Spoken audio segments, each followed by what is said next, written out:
I see what you mean. Yeah, he sounds a bit It's a little bit creepy. It's a little bit creepy, bro. It's a little bit I mean? creepy, yeah. Yeah, but he sounds like he just wants to spend some quality time with people, just not the quality time you want to spend with him, that's all. Just a little bit pervy. Yeah, just a tad. But the funny thing is, his little profile picture thing is a teddy bear, and yeah, that it's like makes really cute. It's a really cute. He seems more like a predator now. Actually, now that you've pointed that out, I'm now concerned for where else he's going. Me and Craig go way back, we do, and I can't stop him from what he does in his spare time. Well, friends are friends. I'm ready to go, and you're. Yep, I'm ready.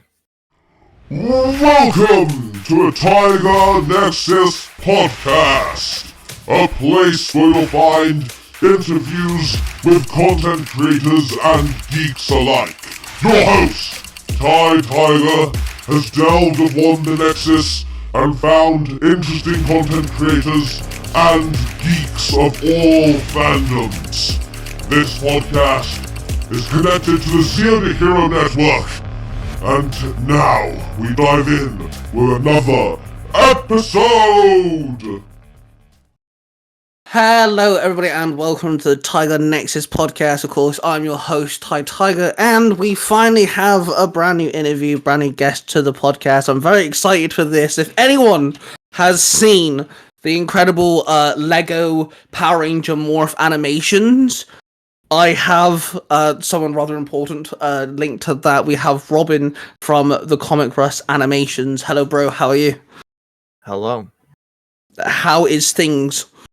Yeah, things are alright. Not too bad. How are things with you? I mean, I've just come back from being out and I got drenched, so like I kind of feel like a wet dog right now. I'm not gonna lie. Oh, it's fair. It's been raining all day here as well. It's just terrible weather. It's not nice, bro. Honestly, it just automatically makes your day feel miserable. You know. See, I always take an umbrella, so I always feel good. Well, one of us is smart, put it that way. Let me first ask, what got you into animations, bro? Because like some of the stuff you do is absolutely fucking class, man. I've got to give you props. I'm really curious to like what kind of got you into doing what you're doing. It's a good question. Oof. It's kind of going back to where it started, I guess. I've always had a very strong interest in film, I suppose. Animation in particular, animation fantasy kind of a thing. I was wondering, you ever seen the film Super 8? 2009, J.J. Abrams. Yes.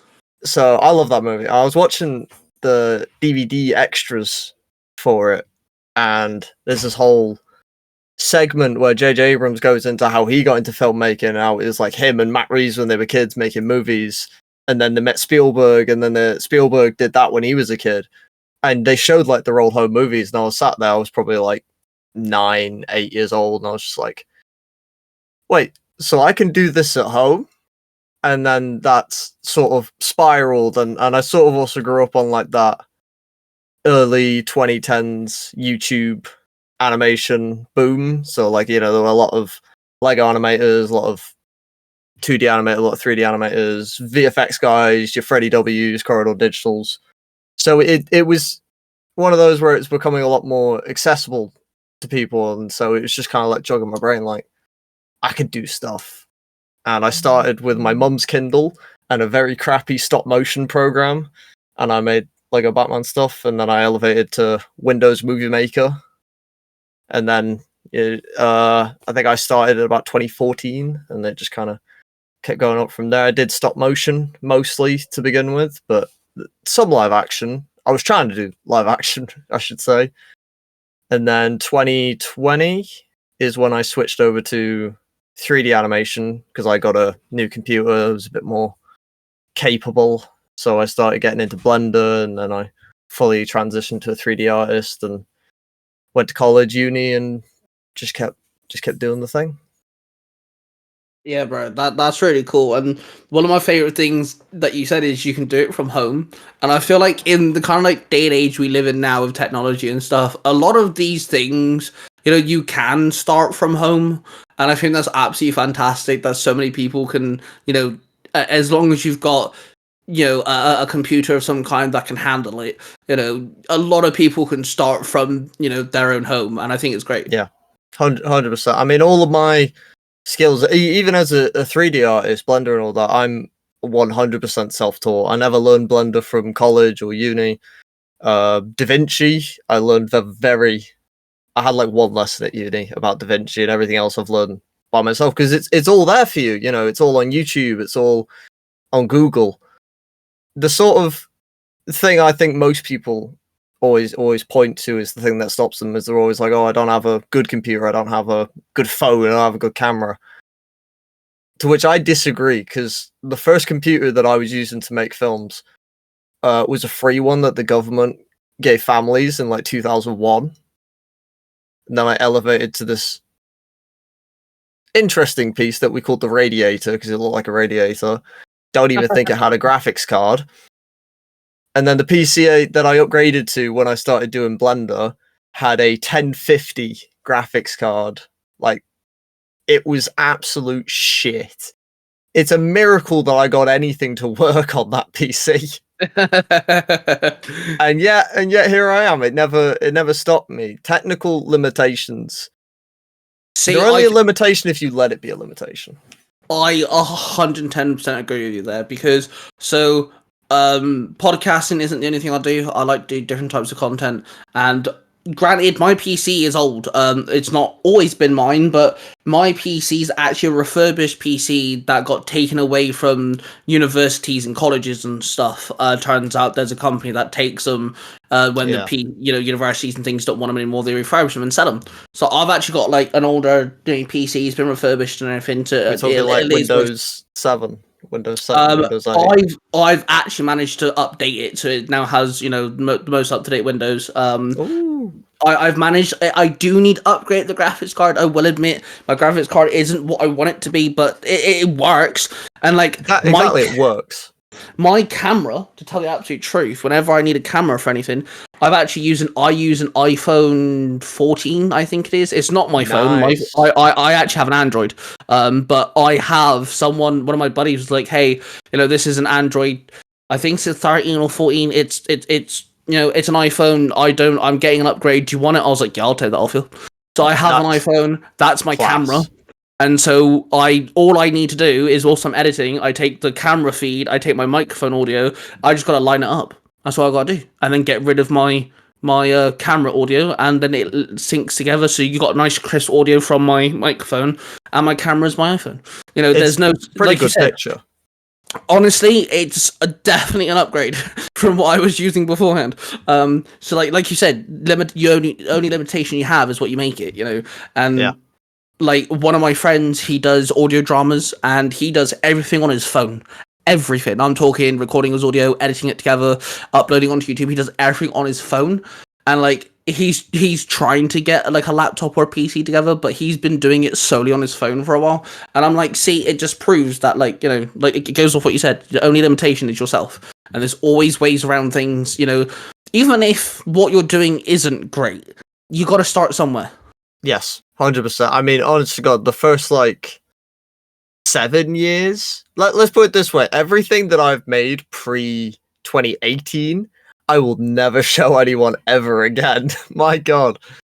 I kept a few older things up, but it's just the older stuff. It's like, oh... I genuinely used to animate stop motions at, 2 FPS.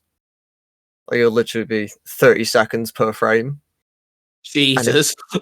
I didn't. When Movie Maker was a bit confusing, to be honest with you, on how to do stop motion, and also I was not very good at it.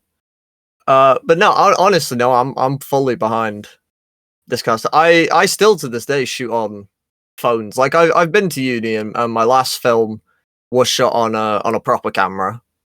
Because I have gotten into cameras a bit, but even then, a film that we just did, that got released the other week. It was shot on a Blackmagic cinema camera, but the credits and the intro I just shot on my phone, and I've just got what's this, Google Pixel 8a, I think.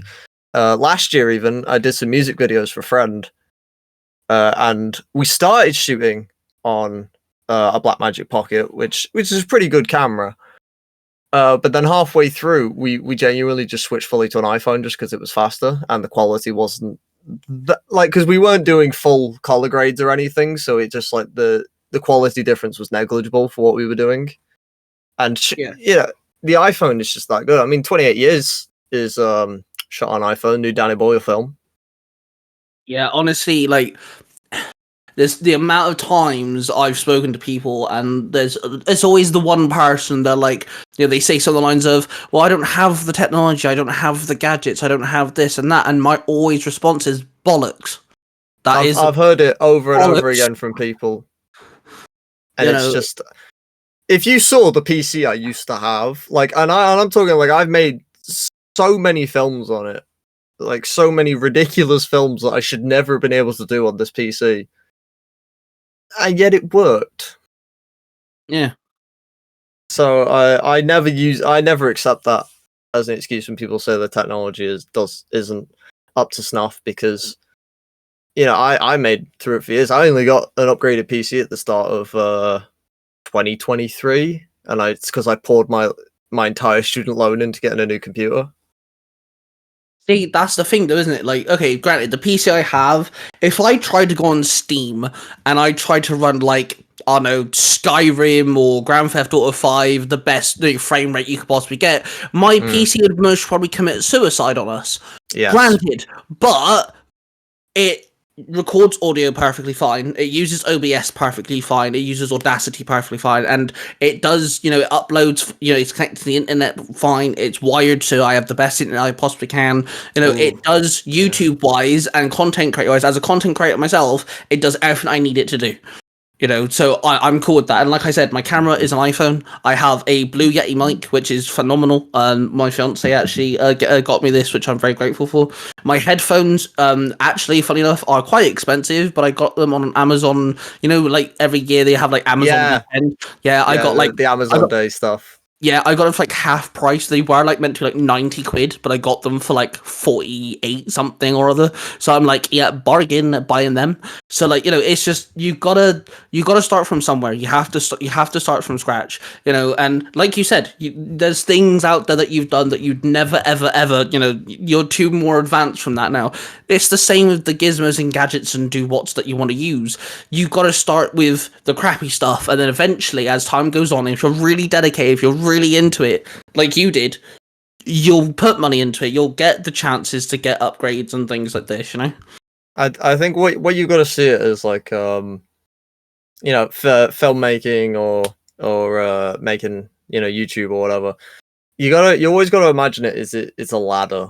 You know, it's not just you open a door and it's there. You've got to climb a ladder, and every step is like its own project, its own difficulties. But eventually you get to the top of the ladder, and then you realize there's an even bigger ladder in front of that. I completely, I like that metaphor. I like that a lot. That as a ladder. I've never heard that, and I like it. That's a very good way of looking at it, bro. I like it a lot. Thank you. That's a good one. You've done. At first, you know, finding your channel.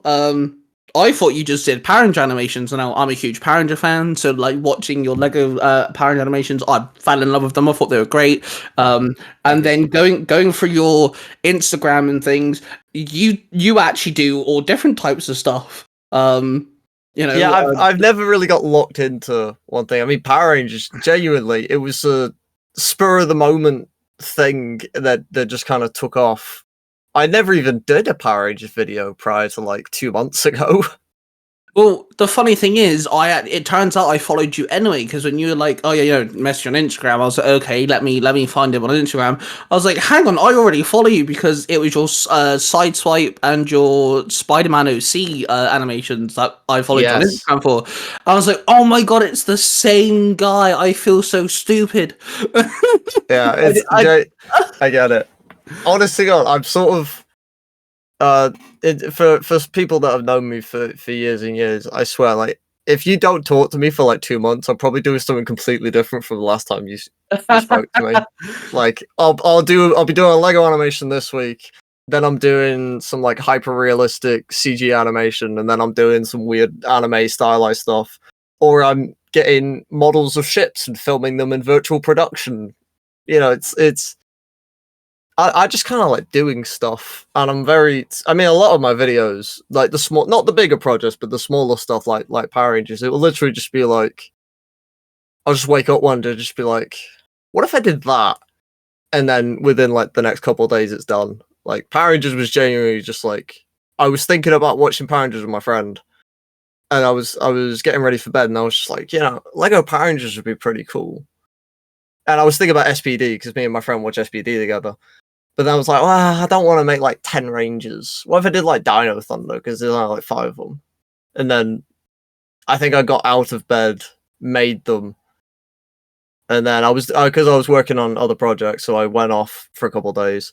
And then over just that one weekend, I just made the whole animation, posted it, and then, yeah. I couldn't have predicted it, honestly. It was very surprising. I thought it was going to get like 20 views and die. Nah, bro, like, honestly, so, like, Power Rangers, I think when it comes to content, I think, I know a lot of different Power Ranger content creators. I'm actually part of a content creator group, which we became friends over Power Rangers. We do all different types of stuff, Power Ranger related, and I'm a massive gamer, and one of my favorite gaming like series is, and I don't care how childish that is, Lego games. I love Lego games. It's really sad that like they don't do them as much anymore. And the one thing, if I had to pick like top 5 things that would make a great like Lego game, Power Rangers would be number 1, because there's so much to Power Rangers, all the villains, Rangers, Zords, and all that stuff. There's so much Power Rangers that you could do. So when I'm watching this like Lego animation of the morphs, I was like, see, this just fucking proves my point. Lego Power Rangers would fucking kick ass.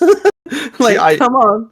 I never even thought about it to that extent. Like, I wouldn't call myself a gamer. Like, I couldn't even tell you last time I played a game. But the one type of games that I do love playing is Lego games. Like, I've got a bloody poster of Lego Batman on my wall. The only games I've 100%ed is Lego games.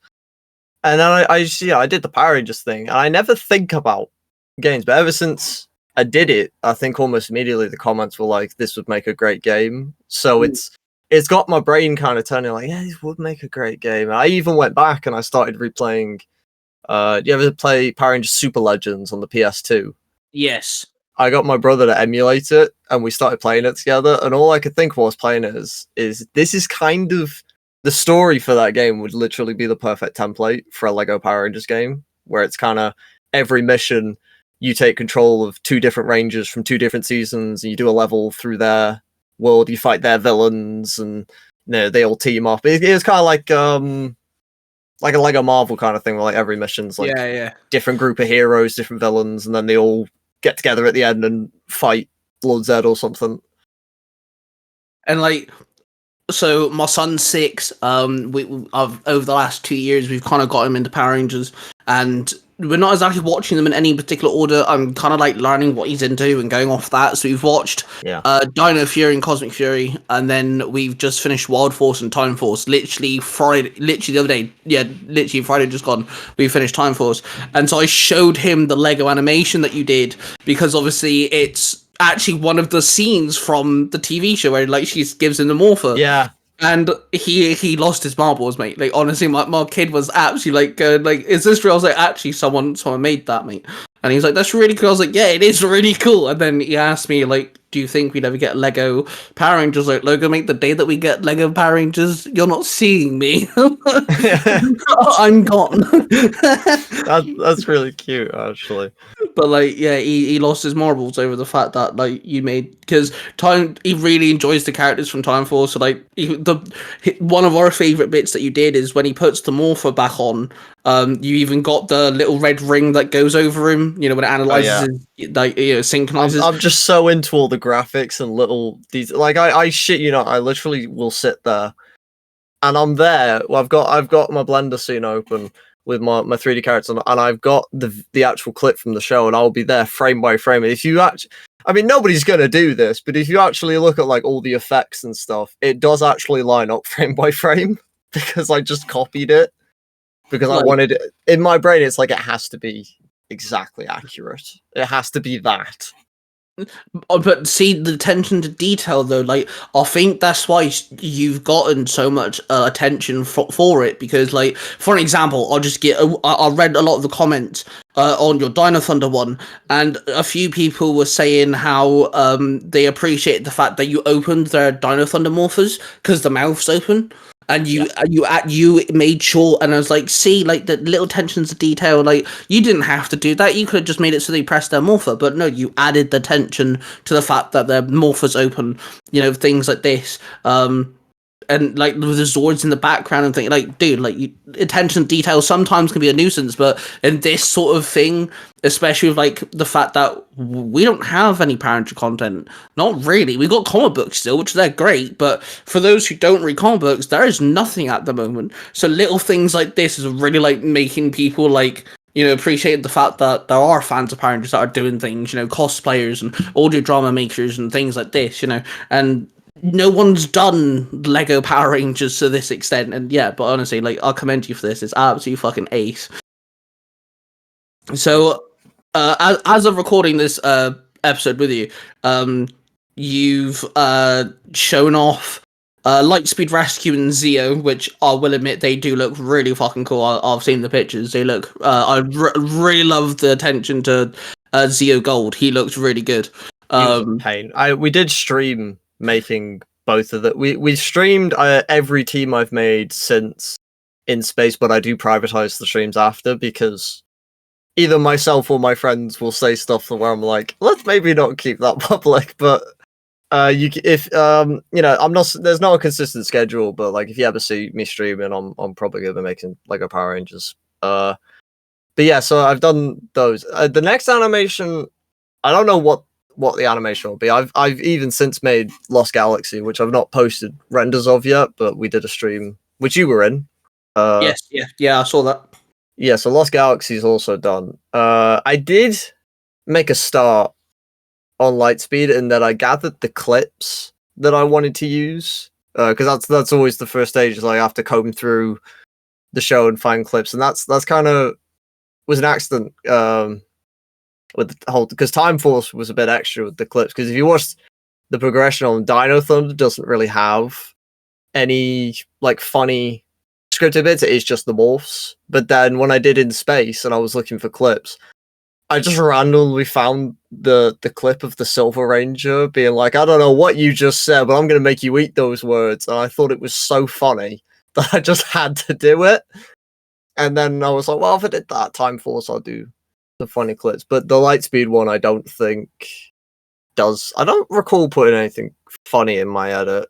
I think that one is just a more straightforward morph, but I haven't began animating yet because I was sat there looking at it and my head just sank into my hands like, oh, I don't know.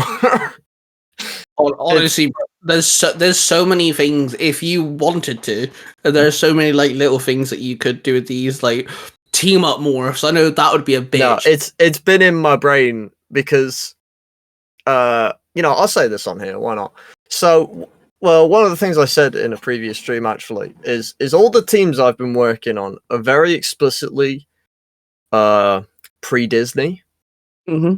The reason that I've been focusing, and the reason I want to do all the pre-Disney seasons, is because if I get the first 10 Red Ranger morphs, there's one scene in particular I could remake. Oh, bro, yes, that'd be like, dude, that'd be so fucking epic if you like. That's actually my son's favorite episode to date. It's my favorite episode. It's mine too. It's everyone's favorite episode because it's the best episode. Like you would if you managed to do Forever Red, like that morphing sequence of everyone there and things, insane, dude. You'd get views, bro. Like that would be absolutely fucking bananas. I want to do it. The problem is it's just kind of like the way I've been sort of approaching these is these have very much just been in like. This is like the off hours work. Like I've got my main stuff going on, then it's like I'll do these when I'm bored of doing the main stuff. And then I was just looking at Lightspeed. I was just like, the other week I really just wasn't feeling it, and I do want to temper the expectation of people, because like, you know, I love it. You know, it's Lego Power Rangers. I'm a huge Power Rangers guy, huge Lego guy, and you know, I really enjoyed making the first three. But it's like, if I'm looking at it and thinking that's a lot of work, then it's probably going to take a lot longer for me to do it, because I kind of need to just be in a space where I'm like, this is fun. I'm going to have fun and do this. So it's not going to be a quick. Oh yeah, for sure. Getting these out. It's just going to literally be like, you know, I'll feel like doing it one day, and I can't like force myself to feel it. See, that's one thing. So, I make audio dramas, and that's one thing that our content creator group focus on is audio dramas, and we do parental ones. And my buddy and I were talking about it the other day, and because we, this is going to sound really like a really stupid realization, but we kind of had this realization where, you know, we're trying to write these chapters, we're trying to record them and edit them and upload them, and we're just not enjoying it. We both agreed that, like, our chapters were a bit wank, you know, the last couple months and things, and we were both like, well, hang on, why are we writing things we don't want to write right now? Like, so, like, we got Power Ranger ones, but we're not really focusing on Power Rangers right now. Like, he wants to write things about, you know, Buffy the Vampire Slayer, for an example, and I want to write stuff to do with Ben 10. I'm like, okay, well, why can't we just write that then? Like, dude, you know, I'm in the same place. You don't believe how much Ben 10's been consuming my brain the last couple of weeks. Oh, bro, you drop Lego Ben 10 shit or a Ben 10 animation of any kind. I don't know if I'll do Lego Ben 10. Any, bro. I definitely have considered doing Ben 10, because I've, you know, to go into the history a little bit. I'd say a couple years ago, I was probably most known for Ben 10 stuff. I used to do animations and fan films. I've modeled and created, like, I'm going to do air quotations live action versions of not a lot of, but like a chunk of Aliens. I've done the original 10 plus a couple extra, and I've done some fan films where I've stood in front of a green screen and pretended to be Ben 10, and I fought a giant dinosaur monster in the middle of a random city.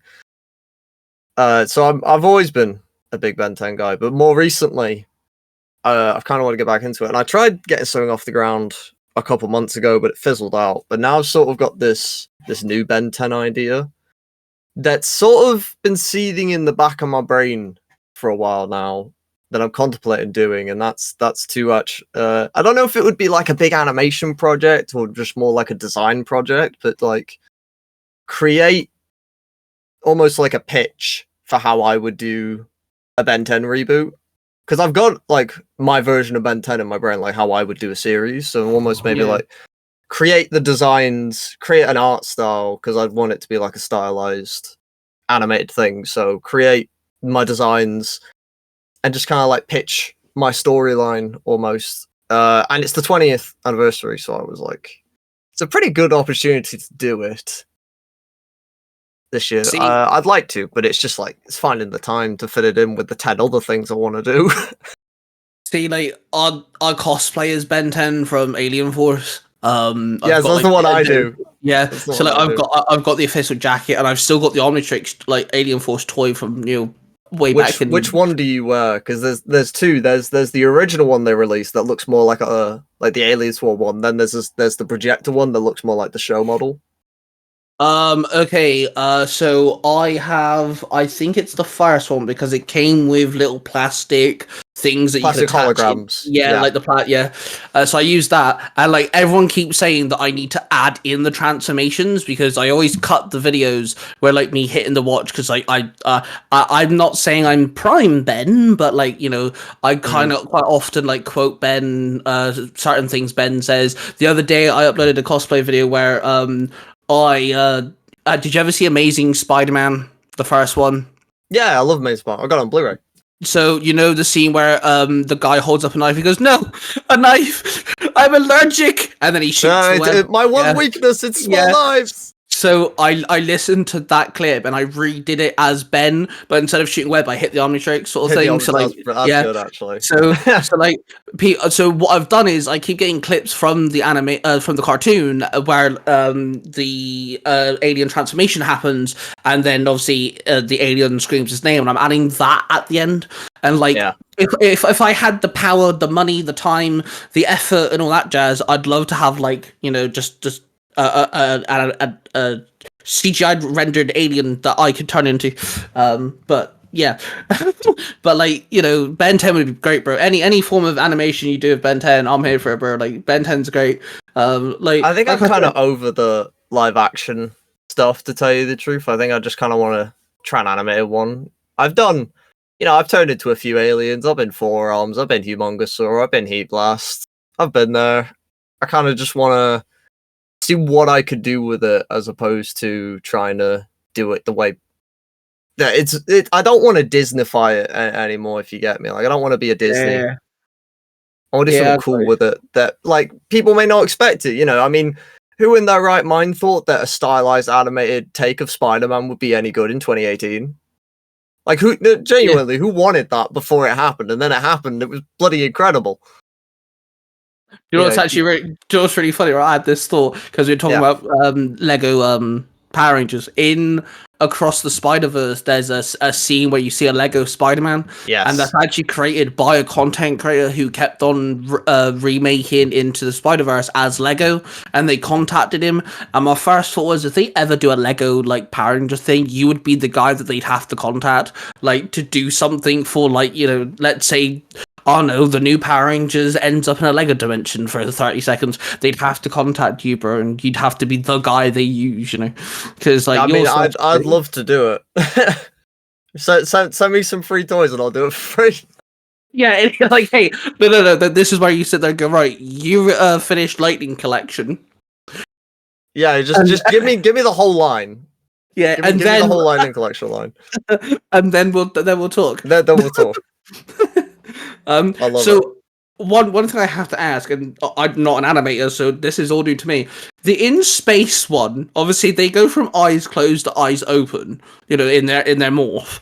Yeah. How tricky is that? Because the way that you've animated it, it's so fluid. It honestly generally looks like they're just opening their eyes. Like, is that a tricky process, or is that like relatively easy to do?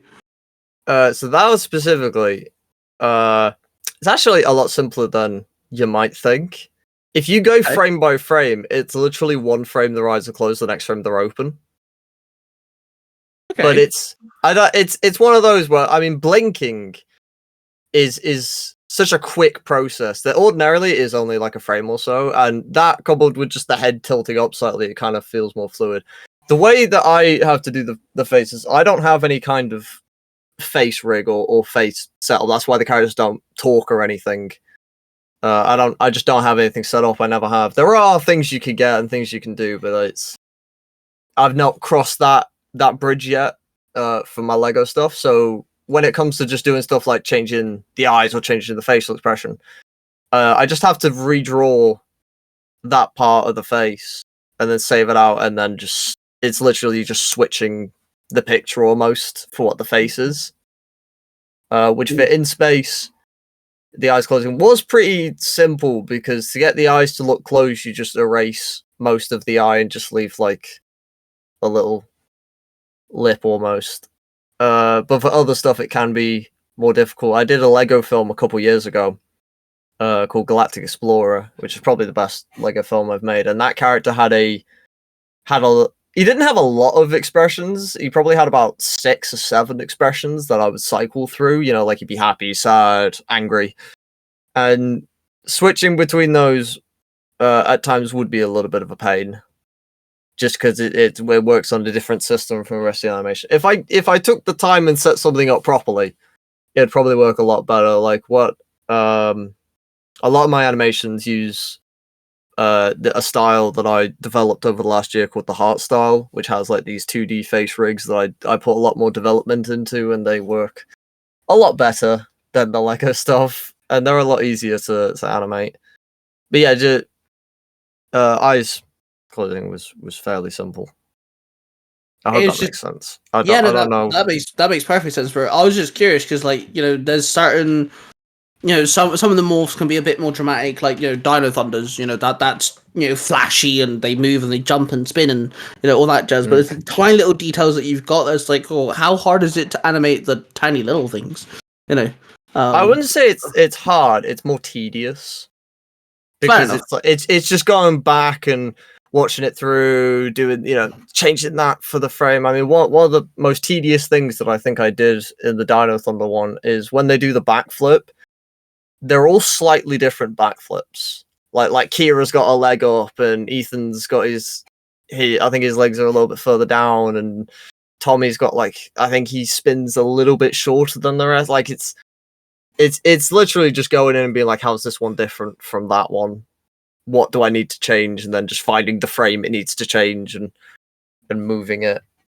It is literally just it's a tedious process. But in the end, you finish it and then you watch it back and you just go, oh, that's sick. Render. Yeah, no, I understand that one. Yeah, I was just curious about little details. To be fair, something else you've done, which I'm a huge fan of, is you have your own Spider-Man.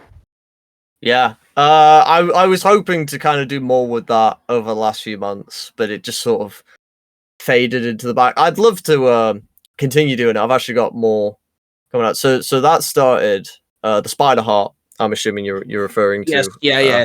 Oh, yeah. So that style I was talking about, the heart style. So that's for a series that I've been working on called Bulletproof Hearts. It's like an original animated thing it's inspired by Power Rangers. So if you like Power Rangers, you probably could like Bulletproof Hearts. And back in the start of last year, I want to say, I was developing this series and I created this art style for it. It's like half anime, half 3D. It's very confusing, but I had it, but I didn't really have anything to do with it. I didn't have a script for Hearts, and Hearts was too big of a project to realistically achieve soon. And so I was like, what if I did a little project with something else that uses the same style? So I dug up this old script me and a friend wrote for a Spider-Man film that we were going to do live action. And that's and we already had the Spider-Man suit design because I'd already designed it and made it in real life because it was going to be live action. So I literally just made an animated version of myself as Spider-Man, and the animation that I did is literally just the first page of the script that we wrote. And I got my friend to come in, he did all the other voices, and so we did that. And then a week or two after I did that video, I just kind of was in the mood for Spider-Man, and I was really into this sort of alternate reality that we did, because it was sort of what if you took Spider-Man but made it extremely grounded, like Matt Reeves' The Batman? So there was kind of well, Rhino. I think I had the idea of if Rhino was in football gear, and the team he supported was the Rhino, so it's got a horn on the helmet, stuff like that, or Hobgoblin's on this. It's like a drone apparatus that it turned out somebody built in real life, which was really shocking to find out. So I just copied his design, and then I was like, well, what about a weird one like the lizard? And I'm a really big fan of the movie The Fly by David Cronenberg, so I'm just like, what if it's like The Fly, where it's just really horrific and grotesque, and his ears are falling off, and he's slowly turning green, and it's all really gross.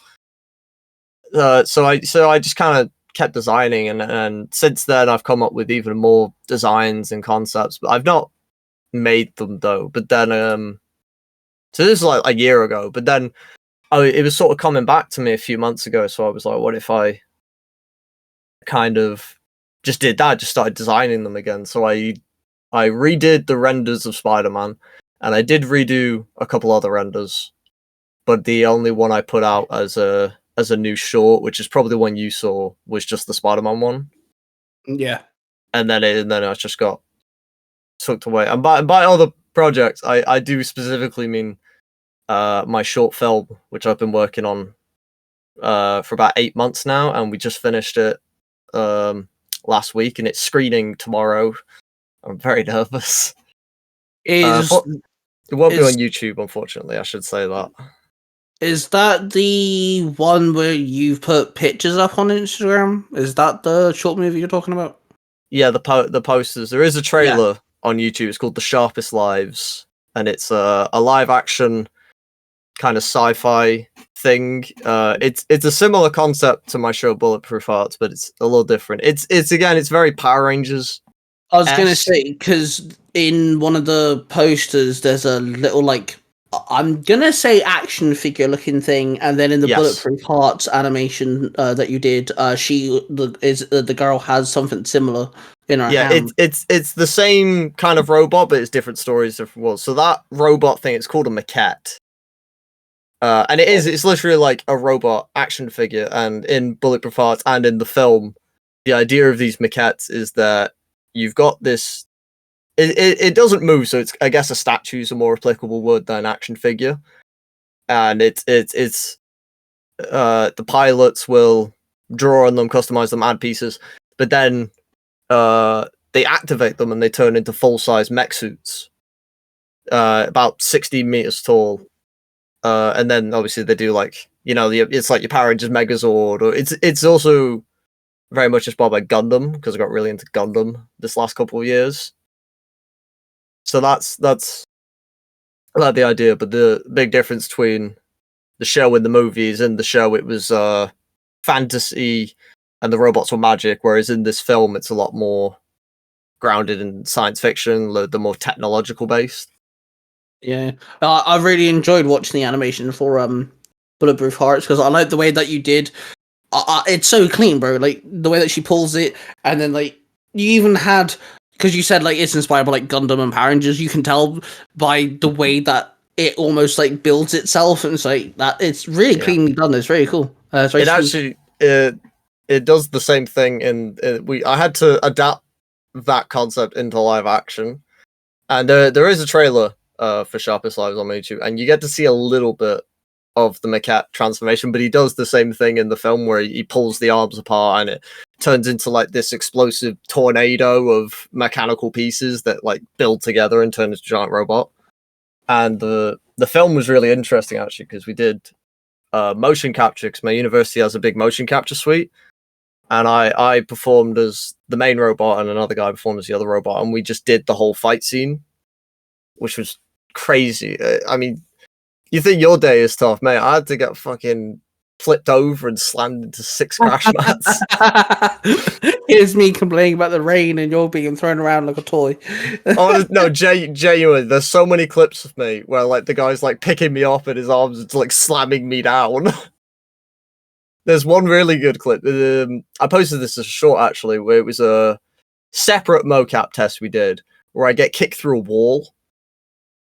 And you can literally see in the YouTube short there's a video of me, and I'm literally getting kicked through a crash mat and doing a backwards roll, and I land on my feet successfully. And then it's really fun stuff to do. So, is there anything that you're a fan of? Take away Ben 10, because we've already spoken about Ben 10. Is there anything you're a big fan of that you want to animate? Whether it's Lego, whether it's the way that you've done Spider-Man, or is there anything you haven't done yet that you're kind of sat there going, I could be good at that? And that's a good question, because I say I've done a lot of stuff. I've done Ben 10, done Power Rangers, I'd say, was the most recent one, because I never really properly did that until the Lego stuff. I've done a lot of Star Wars over the years, done a lot of Marvel. I've done Lego Space. I do want to do more Lego Space. I guess I've never actually done Gundam itself. I've never actually done proper Gundam, because instead of doing a Gundam adaptation, I created Bulletproof Hearts, so I've always kind of done that instead. I'm helplessly looking around my room thinking, oh, you know what? Actually, there is one thing. I've made the character once before, but I've never done animation for it. I've always wanted to do an animation, and that's Buzz Lightyear. Oh, that'd be cool. I'm a huge Toy Story. I've literally got an inbox Buzz and Zurg next to me, and then I've got all the old Lego Toy Story sets right behind me. Toy Stories is one of those ones where it's people probably don't realize I'm actually just really into Toy Story, and I was a huge fan of Buzz Lightyear Star Command growing up, which was the animated series that Disney produced, and I just kind of love to do a scene of Buzz Lightyear. He's on an alien planet, and then he gets into a fight with Zurg or something. I've never done that, but that's probably one of those things. I did try and do it twice now, I think, because I made Buzz when Lightyear came out. And the idea at the time was I was going to make Zurg and do an animation, but I didn't finish with it. And then last year I did like an updated version of Buzz that was in the heart style. And again, I was thinking, oh, I could do Zurg and do an animation, but then it just never happened. So I'd say Buzz Lightyear is probably the top of the list. What else have I not done? I feel like I did do a lot. I guess Back to Future, as well as I wanted to do a Lego animation of that for years, but it's just, what do you do with it? That's a big problem I have when it comes to stuff where I'm always like, oh, I want to do a Lego Spider-Man thing, I want to do a Ben 10 thing, but then I always hit the roadblock of what do I actually do with it that other people haven't done or I haven't seen already. Yeah, that's usually what stops me from doing a lot of stuff. That's easily what stopped me from doing Power Rangers for years, because years and years now I've been like, oh, I could do Power Rangers thing. You know, I think college I tried doing a Power Ranger project at one point where I was gonna redesign the Megazord and do a big Megazord action sequence, but it's just kind of like, well, what do I actually do with it? You know, what happens in this scene? And it's great having a concept, but if you can't actually figure out where it's supposed to go, then most of the time it dies. And a lot of things I want to do tend to just go to, I mean, you know, yeah, I've just brought up Buzz Lightyear about 60 times. What do I do with Buzz Lightyear? Like, what, you know, I want to do him fighting Zurg, but what's actually supposed to happen there? Why are they fighting? What are they doing? Where is it? It's easy to get the first piece, but it's like you're trying to build a jigsaw, but you've somehow thrown the box all over the house and you spend the next 5 years finding all the pieces. See, my counter argument to that would be, and it's only because I've had a very similar issue with my writing, is like, so I've always wanted to do a massive fan of Lilo on Stage. And I just watched it the other day. And yeah, so did we. And I've always wanted to write a story about Lilo on Stage. I'm like, yeah, but what do I do? Like, I have this one scene in my head, but that's it. So my friend was like, just write it. Just write that one scene and see what happens. So my counter argument to you would be, if you want to do a Buzz Lightyear fighting Zurg, but you don't know the beginning, the end, and all that crap, well, just do Buzz Lightyear fighting Zurg. And then it either stays as Buzz Lightyear fighting Zurg, which the only thing you can really get from that is one, experience, because now you know how to do everything you do is experience, isn't it? Every form of your art is experience. Second of all, you could post it and get some attraction for doing Buzz Lightyear fighting Zurg, and that's if you don't get anything from it, you know, mentally. But on the flip side of that same coin, you could do Buzz Lightyear fighting Zurg. You could make that animation, you could upload that animation, and you may be sat there going, actually, that might work, and you might get an idea. And then the third counter argument to that is, you may do Buzz Lightyear fighting Zurg, you may upload it, and someone else may say to you, it'd be kind of cool if you did this, and they may spark an idea in you. It's. I see what you're saying. But I feel like I've grossly misrepresented kind of the idea or concept. So I've done a lot of exactly what you just said, where like I don't have a full idea, so I'll just do a scene. That's basically what all my old Ben 10 films were. I don't have ideas for these Ben 10 movies, so I just did fight scenes. Or I just had an idea for this one clip. But it's when it's even less than that, where it's literally just like, you're like, what if I do that? But it's a really challenging thing when you can't imagine the first shot. Like that's for me, that's the minimum for doing something, is whether or not in my brain I can see what the first shot is going to be, or just a shot. And it's like, I've got to find that shot in order to start things. Like, you say, oh, do Lego Power Rangers, and it's like, I can see the shot immediately. You know, I can see it's going to be the Rangers stood there, they're going to do the morph sequence, and you know, it makes sense. But when I say Buzz Lightyear fighting Zurg, I literally, like, my brain is blank. And until my brain starts being blank, it's like, I can't even touch that. I just have to, like, sit and think about it, and then one day it might just hit my brain, and I'll be like, yes, that, and then I'll just do that, and then it will happen. So when going back to Lego Power Rangers a second, because you said, like, you know, you think about the morphin sequence and stuff.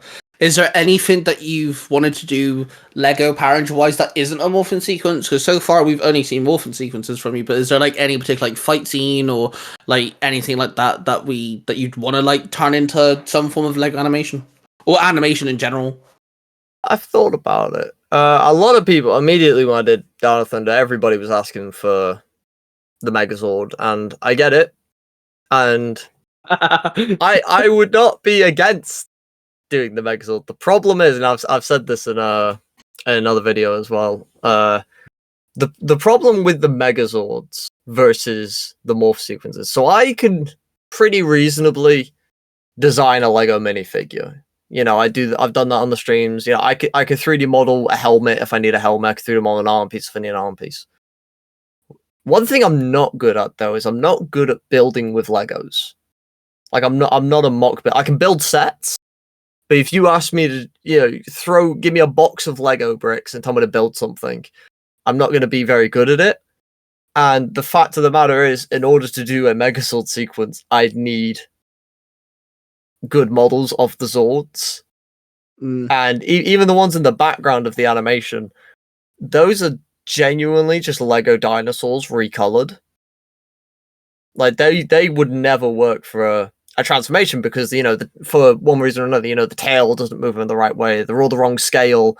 They can't combine, and then I don't have a model of the Megazord itself, and I'm just not a very good builder. So if somebody else made the Megazords and I got access to instructions, then yeah, maybe I could do an animation. But I thought about it in terms of other scenes and animations. The first scene that immediately sprung to my brain, and I've actually done half of it. If anybody pays attention really closely, if you watch Tommy's morph in the Dino Thunder animation, it's not just a random one. It is very specifically his first morph. Yeah, like the way the cameras are and everything. It's literally cut just after he says, I may be old, but I can still pull it off. Like I literally went from that shot. So I'd kind of love to do that scene leading up to that, just because. I mean, who the fuck wouldn't want to see that in Lego? It's Tommy's return morph. Aren't you a little too old for this, Tommy? Just like how like that. Like imagine that. Like I was tempted to do it then, but I was like, I can't be asked to make models of the villains for because literally like when I did Dino Thunder, it was like I have this weekend to do it. I cannot dedicate more time to this, which is why I didn't do the full scene when I wanted to do the full scene. I mean, outside of just doing maybe because we talked about doing crossover scenes, so like I've thought a lot about well if I've got these guys morphs, if I've got like a bunch of the Disney season morphs, then maybe I could reanimate the Once a Ranger scene where the Rangers turn up because that would be cool, but I've not thought really of too many moments. I did have a thought though that if I ever, and I'm not saying I'm gonna do this because my god, I'm not insane. If I ever got like the opportunity, shall we say, to just remake one complete Power Rangers story in Lego, it would be Countdown to Destruction. Oh, okay. Aside from Forever Red, that is my favorite Power Rangers episode. Is Countdown I get part 1 and part 2, so it's kind of a cheat answer, but that would be if somebody would be like remake an entire episode of Power Rangers, it's that one. Yeah, fair dues. I think so. Wild Force is my favorite season. So like, if you ever did like Merrick's first like morph and fight, that would be like really fucking sick. I just really like the org that he fights and the amalgamation of all the animals. So that'd be really cool. I'm gonna sound like a terrible fan. I don't really remember. I have seen Wild Force, about 10 years ago. Because in when I started high school, I went through like a binge of watching every single season of Power Rangers. So I've seen every season up until Ninja Steel at least once, but I haven't seen most of them since. And I haven't seen Wild Force in a long time. And Wild Force is one people ask for a lot. And I always remember back, I'm like, I don't know that one as well. I know it. I've seen it, but like, if you bring up a scene, I'm probably not gonna know it. See, as much as I'd love to see Wild Force in Lego, I'm not doubting your ability here. I'm just confused. I'm not an animator. I don't know how this works. But their morphin sequence is their phones as humanoids, and then they I have no idea. And like then you got the person in their suit helmetless. That's the bit I don't know how you'd animate, because you'd also have to turn their humanoid phone things into Lego as well. And I'm just like, I don't like. I'm not doubting your ability at all here. I'm just confused. I'm not an animator. I have no idea. I'm going to tell you now. I got absolutely no idea. That's a big problem I'm having with these Lego Power Ranger ones. Is well, Dino Thunder seems crazy. I think I did the easiest one first. It's actually really easy. When I did Time Force, honest to God, I was there. I think Time Force easily took the longest so far, just because like I was looking at that morph and I was just like, what the fuck? And I did do a couple cheats, shall we say. I've kind of stretched, because one of my rules for these Lego Power Ranger ones, so I animate like the Lego movie. So the idea is that it all has to be in camera. There's no CGI, there's no digital effects. All the effects have to be Lego, and all of it has to be in camera. Yeah. And for the first two, that was fine. You know, Dino Thunder, they're literally in a Lego cave with dinosaurs in the background. In space, I just put a bunch of Lego tubes behind them flying around, and like the shot of the Rangers like spinning with the text around them, there is literally just 3D text next to them. But with Time Force, yeah, I had to kind of expand what I meant by in-camera. And by in-camera, you know, technically rendering out 2 layers and pasting them on top of each other counts as in-camera, because you can theoretically achieve that within one shot. If you're going very old school with it. So like when they're actually doing the morph and there's like the time tunnel was done separately because it was a little too small to actually put the figures in it. I did try and get it to work, but it was just a pain in the ass. So like the Rangers were rendered out on so think of it like pictures. So the background's one picture, the Ranger is another picture, but then there's that bloody DNA thingy that flies into the screen. And there was just no way I was going to do that in the shot, because the model I have of a DNA thing is fucking huge, and the Rangers are little figures. So I just had to go, okay, we're going to do that on another layer, so another picture, and that's going to go on top of the whole thing. Oh, Jesus, I can imagine. Like, that's a very broad stretch of in-camera, and I justify it with really weird means in my brain, because it's like, well, technically speaking, if you film this DNA helix on a black screen and then double exposed it, you know, assuming this is shot on film, double exposed it and then pasted it over, that is technically an in-camera effect. So I win, but it annoys me a little bit that I have to do stuff like that.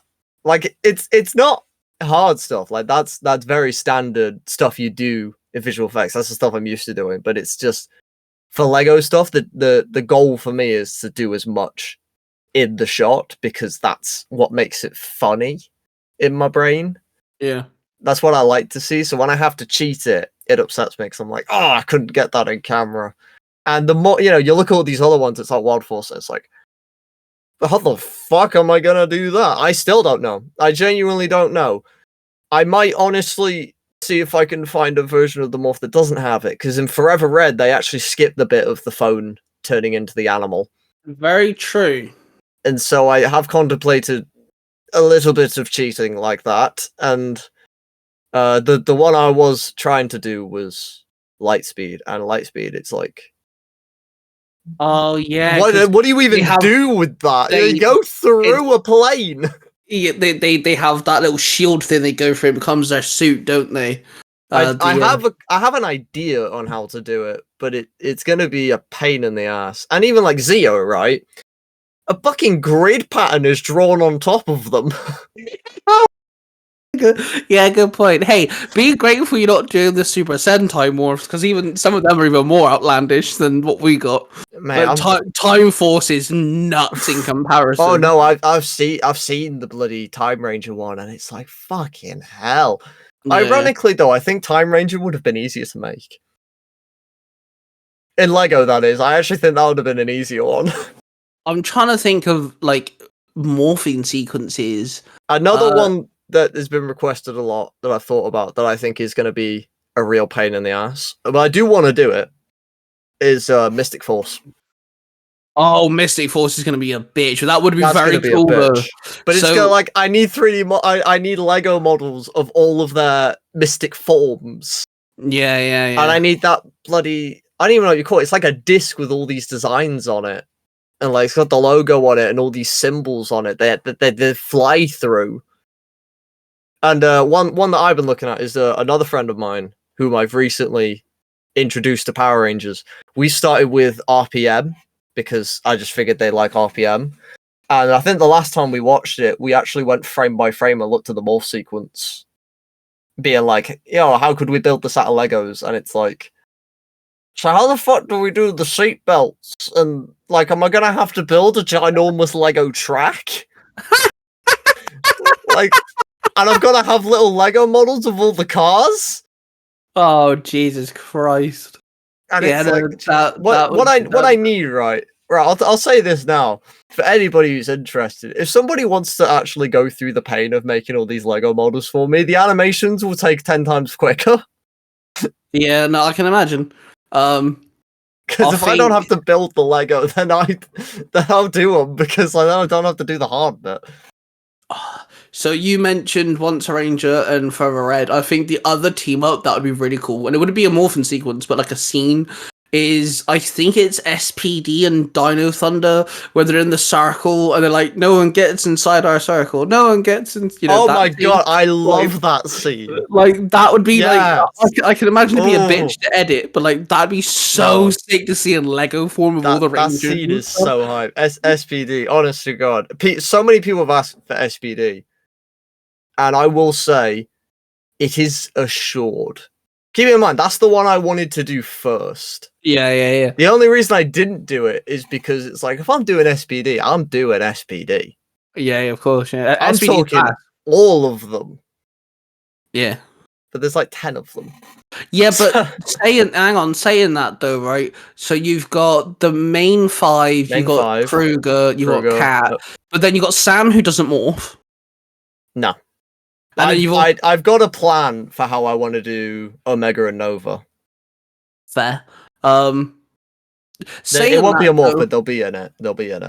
Saying that though, I mean, have you ever seen the live action fan films on YouTube, Bloodline of the Grid?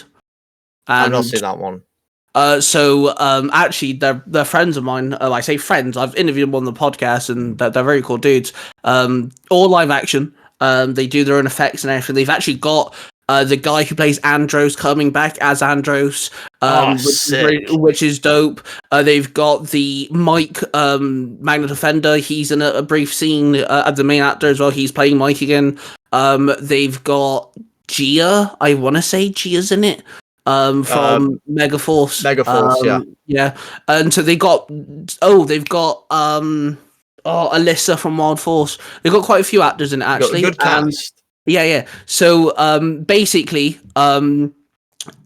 his name's Colin. He's really cool. I'll send you a link once we're done. I think you'll really like it. The effects and stuff. But basically, he loves Sam. He really likes the idea of the Omega Ranger. And he's like, well, okay, we never see Sam. We see a ball of light, and then we just see him morphed. So who is Sam? So that's his whole idea, is who is Sam. So he plays Sam, and there's a few different series that they've done, but they all interconnect. They're all connected somehow. And we're getting another episode like this year, I think. But they've done loads of stuff. Dragon Ball Z live action they've done. They're working on a Naruto one, which is really cool. Really hyped for that. They've done quite a few things. And So, like, the idea with Sam's one is he's got to go through time and collect different ranger weapons, and his morph is able to scan them, and he's able to keep them. Nothing major, like, humongously, like, powerful. Like, he gets the Ninja Storm's main swords. He gets one of them. like the normal swords. Yeah, he gets Saba and things. And his best friend's in it, DJ, and he plays... I want to say it's... Hang on, this is where I'm going to get punched in the face now. I'll forgive you. I can't remember who's his, which character he's an apprentice of, but his ranger form is the combination of In Space and Turbo. Oh, okay. So, And he's literally called the Red Fusion Ranger, and literally it's a combination between the two. Is it In Space and Turbo? I want to say it's In Space and Turbo. Well, they have shared rangers, so that kind of makes sense. And yeah, I'll TJ, is it? I don't know.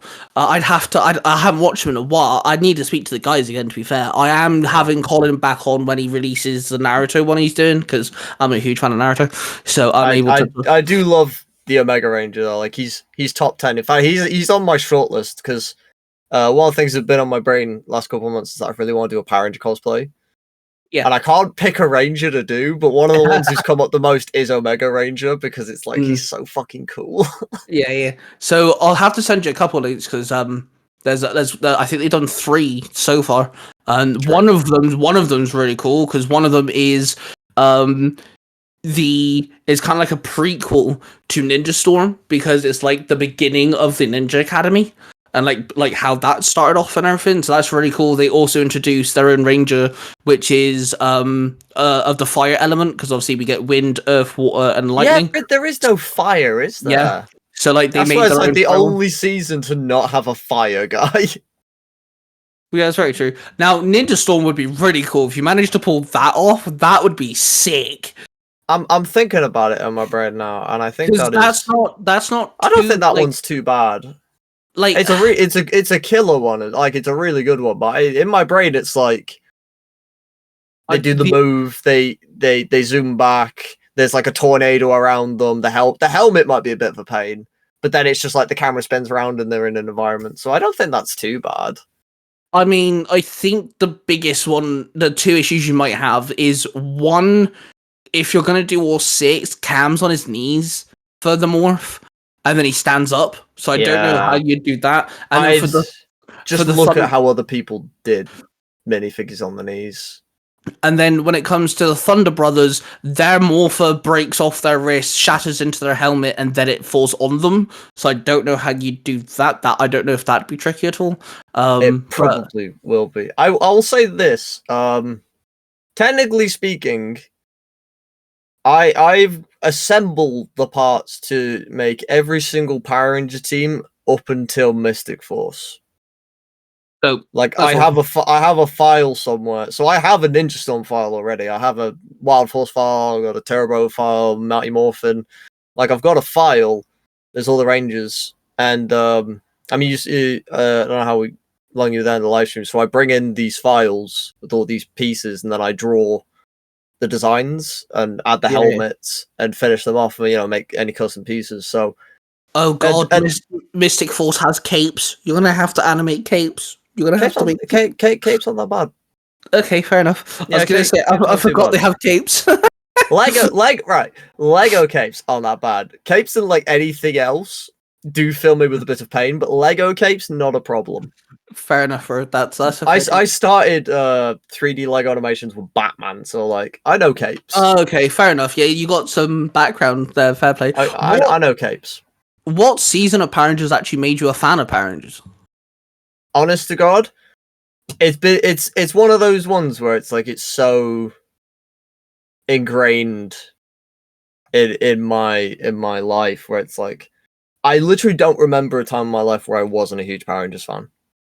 Like my earliest memories of being a huge Power Rangers fan, but it's like from the beginning, I knew like loads of seasons because the first ones I can remember seeing on TV was I remember a little bit of Mystic Force, I saw Overdrive when it came out. But again, I think I kind of caught like the end of Overdrive. I don't think I saw all of Overdrive. I did watch all of Jungle Fury and I did watch all of RPM when they were new on TV. But while those were the ones on TV, it's like, you know, the games or the printout sheets that my mum would get for me to color in, they'd all be any season, or like the thing that I probably watched the most in terms of Power Rangers growing up was the greatest hits DVD. So it's like that's Mighty Morphin, In Space, Lost Galaxy, Wild Force, Forever Red. You know, it's so there was never like one season that got me hooked. It was just kind of like I was always into all of it.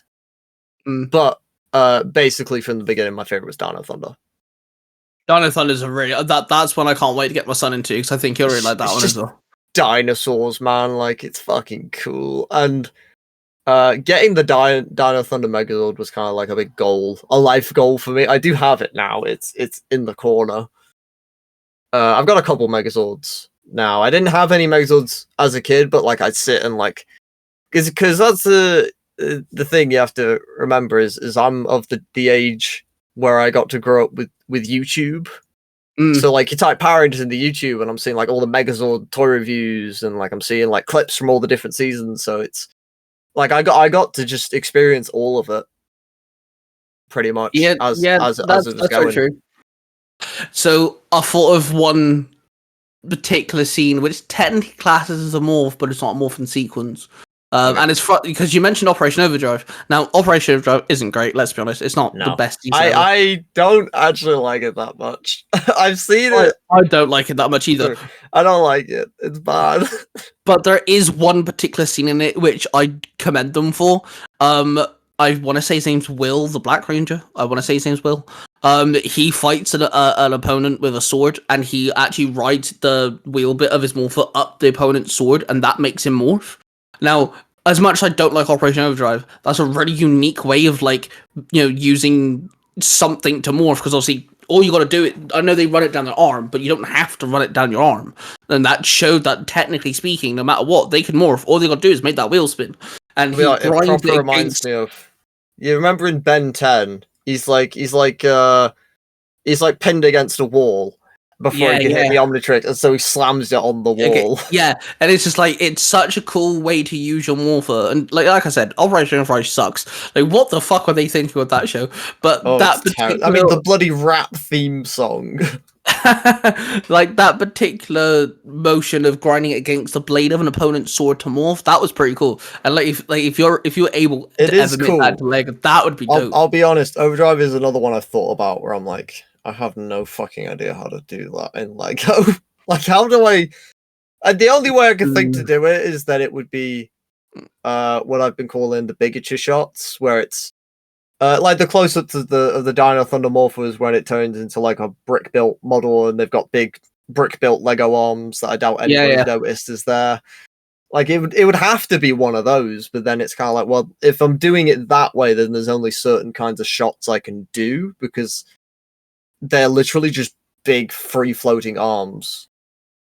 So it's a tricky one to figure out, and I'll be real with you, I have contemplated just skipping Operation Overdrive because I don't like it that much. I don't think many people will blame you. I'm quite surprised you haven't done Mighty Morphin, you know, because that seems pretty simplistic. Here's the thing, right? Oh no, it would be a piss easy. I could probably do it in a day. And my friend, I have a friend, who's a bit older than me, and you wouldn't call him a Power Rangers fan. Like, he watched a little bit of Mighty Morphin back in the day, and he likes Mighty Morphin, but he's never watched another season. So, like, he doesn't really know Power Rangers. So he's seen my Power Rangers stuff, and pretty much from the beginning, he's been like, why haven't you done Mighty Morphin? You know, where's Green Ranger? Where's White Ranger? And I'll tell you exactly what I told him, and I thought this was very interesting, actually. For the first...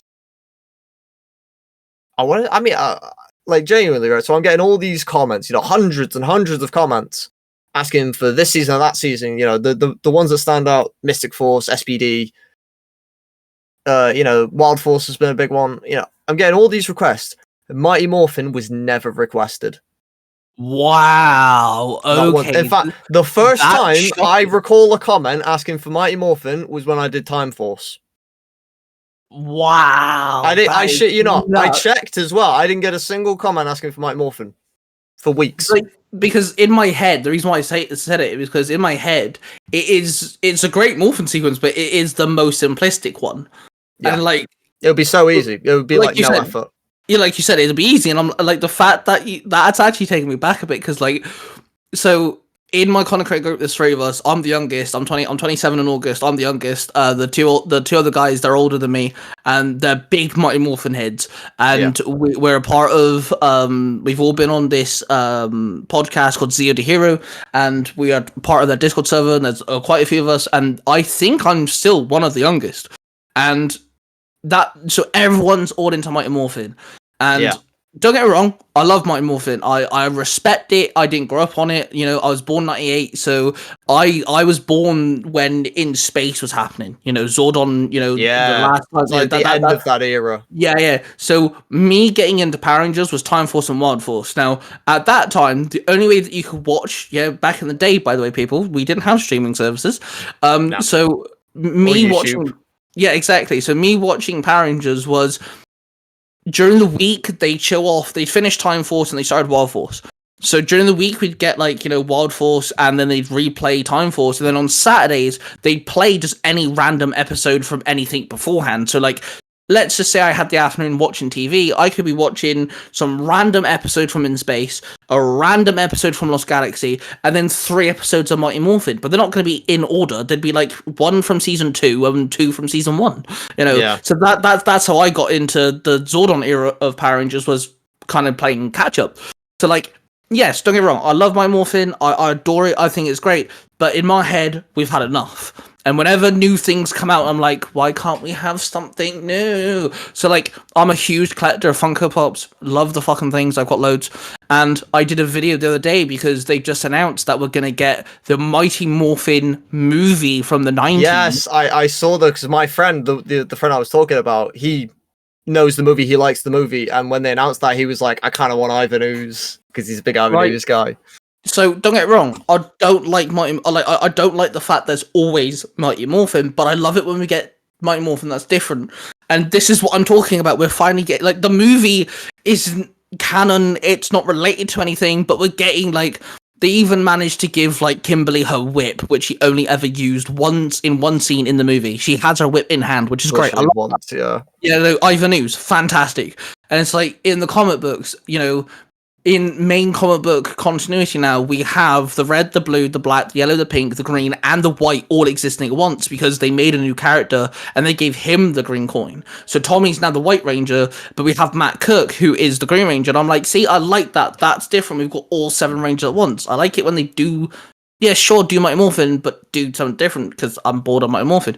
And okay, I'm sat here thinking, Mighty Morphin again, but if you manage to do it in Lego, to me, that's new, that's different because it's Lego. I'll be like, yeah, fuck yeah, let's go. I'll definitely do it, but I've just not really felt inclined, because it is the thing, right? I'm probably going to say something minorly controversial on the topic in terms of how I feel about Mighty Morphin Power Rangers. I like it. Don't get me wrong, I saw it. It was probably one of the first seasons I actually watched properly in full because a friend of mine downloaded me the whole season one time when we were on holiday. And so I watched that full season before I saw most of the other seasons. I grew up watching White Lights, that's on that DVD I talked about. I saw the movie a lot. I was always very aware of Mighty Morphin, and I like Mighty Morphin. I've got a full set of the 90s action figures. I've got a Blue Ranger helmet. But, and this is the big but, I don't think it's that good. Okay, I do think it's a bit, honestly, I think it's quite overrated. And if you look into it, it's like I was saying to you, I never got the request. And then I started thinking about it. Who's the one guy I know that's all about Mighty Morphin? And it's my friend who saw a bit of it back in the day. And in my brain, it's kind of like, well, are all the people who are pushing the Mighty Morphin stuff the actual hardcore fans? Because in my brain, all the hardcore fans are into other seasons. And if you ask me, Power Rangers doesn't get really good until in space, because that's when the storytelling like went next level, and that's when they started taking things more seriously. So I feel like Mighty Morphin's a really weird one where it's the face of the brand simply because it's the most well known. But within the fandom, I feel like the younger the generations get, the less popular it is. You know, I couldn't tell you a single person my age who's even seen Mighty Morphin. So I'm gonna say something here, and I just have to say, Billy, if you're listening to this, I apologize, but I completely 100% agree with you. Like, don't get me wrong, I I'm not respect trying to be it. mean to people. Like, I But, love like, Mighty Morphin, I do, but it's just not Yeah, all no, right. that. Like, see, this is the thing, though, right? Is it's cheesy. It's like Bulk and Skull do the exact same thing every episode. Every episode. Literally every episode. There's 60 episodes for one, and half of them are complete bollocks. Like, and to be fair, there's a few Mighty Morphin Ranger like fans that I've spoken to, and a few of them have actually said like, "Oh no, like if you watch it from beginning to end, you're going to either be bored, fed up, or you're waiting for something to happen." Honestly, you've that's got to watch like reason. the main episodes. I think you can't really sit through the whole thing. So like, my son really wants to watch it only because he's met Billy, because he's watched Cosmic Fury, so he knows who Billy is. He knows Billy. And I've actually met him in person. I went to Comic-Con last year, and he was there, so I actually got a picture with him. So I've met David Jost. Oh, brilliant. He's my favourite Mighty Morphin Ranger. Yeah. That's why I've got his helmet. I love Billy. So, like, and in my audio dramas, I'm always about, like, the next generation. So, like, I love Miles Morales. I love Sam Wilson and Captain America. I love it when, like, the man gets... So, my leader character is Adam's protege. I call him Dante, so he's the next Mighty Morphin Black Ranger, because obviously Adam is, you know, the second Mighty Morphin Black Ranger. Yeah, it makes technically he holds the title, even though Zach came back somehow. Yeah, so let's not question it. So like when Logan's asking me, and my son's asking me, look, you know, can we watch? I'm sat there thinking, not yet, because he's only 6, and like, you know, he watches Power Rangers for the action, and you know, he loves the storytelling from Time Force. He loves Wild Force, you know, the story of Wild Force and things. I'm sat there thinking, dude, you're gonna be bored as fuck. You're gonna be so bored. I know there's a list. I don't remember who made it, but there's a guy who made a list where it's kind of like all the important story episodes of Mighty Morphin, and the crazy thing is, right? So Mighty Morphin season 1 is 60 episodes. I think there's like 10 on that list. But then you get to like In Space, where it's like 40 episodes, and there's like 25 episodes on the list, where it's like you can't skip this. Yeah. Because it's for the story. And yeah, like I say, In Space, that's when the stories actually like started getting way more fleshed out. Like even the thing with Mighty Morphin, I like Mighty Morphin. I do think season 2 is a lot better because they did a little more with the story. And then, but then you get season 3, and season 3 is just more of the same. You get to Zeo. Zeo's just more of the same. Turbo, we all know about Turbo. So like, in Space, that's when it really gets good. And I know I'm talking from a much younger fan. You know, I'm 21. You know, I'm a much younger fan. I grew up with, I watched a lot of the older seasons. I'm definitely more like, my era's kind of very much In Space to RPM. Like, that's what I consider Power Rangers for me. So anything, everything before that, it just feels like a step down almost. Well, see, I personally believe Power Rangers did so well after In Space because it was, each season is its own. I don't think it works well when you try to hold on to the same cast, or you transition casts and stuff, and then they get new power-ups, because I'm sorry, the Zeo crystals are stated to always foreverly grow more stronger, but then they upgrade, and then they switch to Turbo. It's so bizarre. But another example of this, don't get me wrong, I really did enjoy Dino Fury. I think Dino Fury was a breath of fresh air. I think they did that really well. Cosmic Fury and also Mega Force and Super Mega Force here as well, this counts as well. It doesn't work because of the same characters getting pushed on. It doesn't transition well, especially when, especially with Mighty Morphin, because they've got new powers when they're only actually using Zord footage from another season, and the amount of people I have seen stated they would have rather just use the Sentai footage and give the Rangers new suits altogether than them just using the Zords. You know, so like, don't get me wrong, I respect it. I respect Mighty Morphin. We wouldn't be here without Mighty Morphin, you know. You wouldn't exactly. be making, I respect it. I love it, but it's just you wouldn't be making Lego animations. I wouldn't be writing fan fictions. It just wouldn't happen. No, it wouldn't happen. But if you compare it to things like SPD, it's nothing compared to SPD. You know, if you look at RPM, you know, if you look at honestly, I'm going to put Jungle Fury up there because I think Jungle Fury is a great season. I'm going to say this now. Jungle Fury is my joint favorite season with Dino Thunder. I've not mentioned it yet, which is kind of shocking, but I'm a big Jungle Fury guy.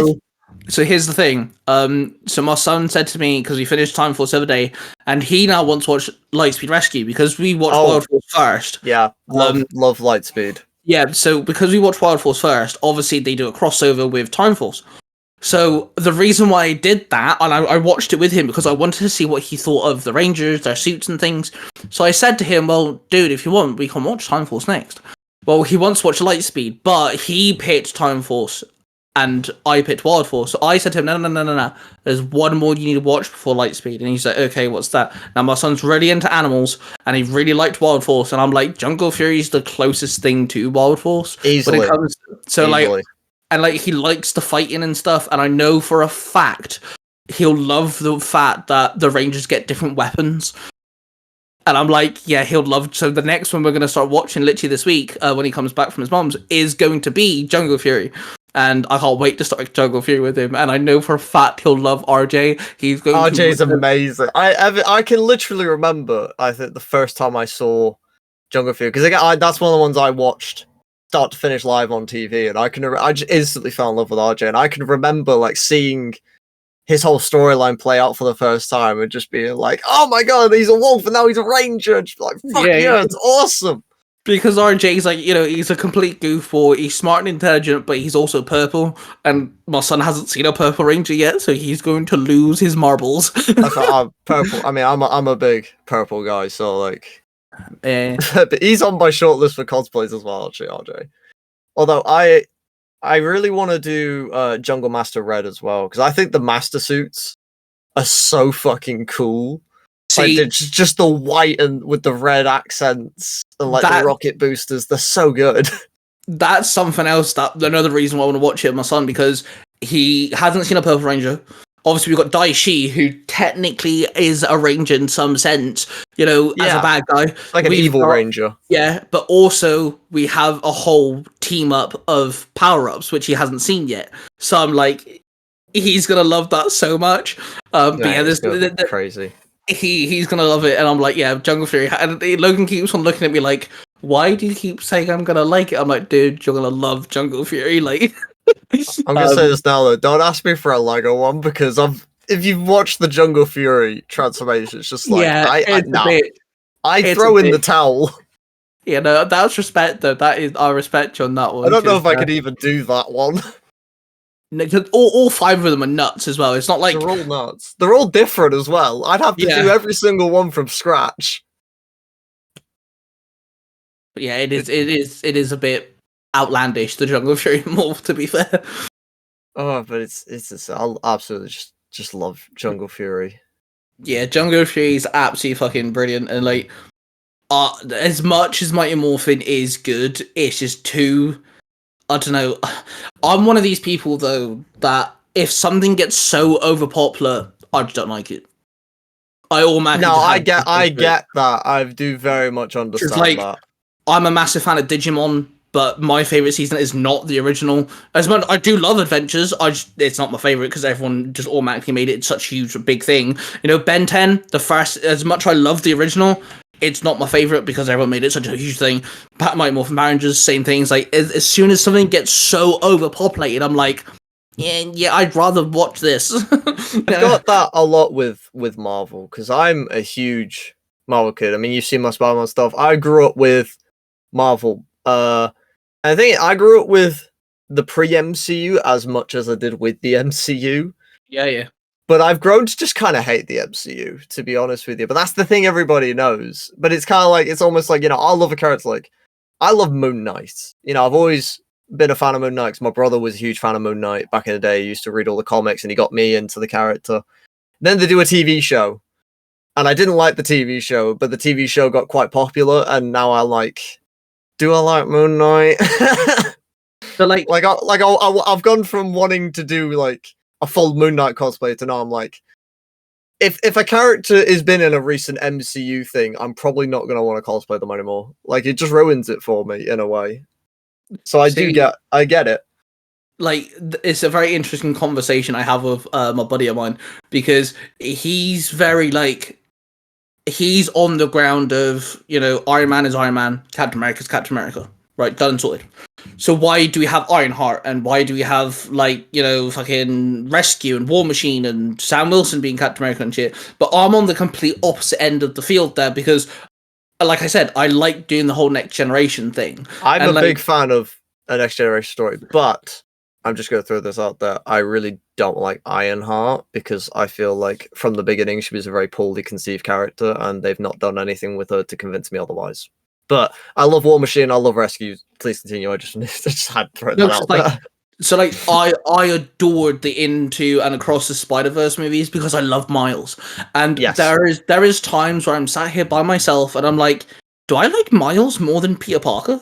Or do I just, it's because Miles is the next generation? I don't know. Honestly, I get confused in my own brain which one I prefer, but like I love Miles. See, I've never had a preference. Because I mean, if you were to really break my arm, I'd probably say I'm more of a Peter guy, just because like I grew up watching Peter Parker. But like in my head, they're not the same guy. It's like you've got Peter and you've got Miles. Why do I have to pick a favorite? Why can't I just have both? That's a very good point. But like, it's like saying, do you prefer the Red or the Blue Ranger? Yeah, no. Okay, do I need to pick? Do I need to pick one? Yeah. That's a good argument. I like that, to be fair. No, I'm going to keep that. But, like, did you see the newest animated Spider-Man series they did? The... Disney Plus. Bloody freshman year, whatever. Yeah. I haven't seen it, to tell you the truth. So I'm very apprehensive to new Spider-Man series, because the last one really upset me. Well, see, here's the thing, right? So I watched it with my son. We absolutely loved it. We think it's great.